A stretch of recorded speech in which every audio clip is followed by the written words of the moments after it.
Ma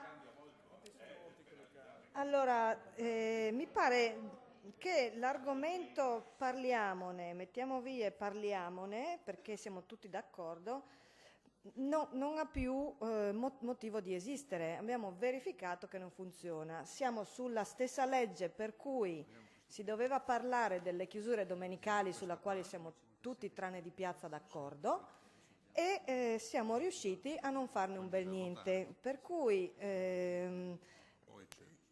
le azioni volte a chiedere i pareri, le azioni volte ad affrontare l'argomento, mi pare che sono state reiterate più di una volta, quindi le occasioni da poter prendere per fare e per dare una posizione anche a questo argomento, come ad altri, ormai sono esaurite.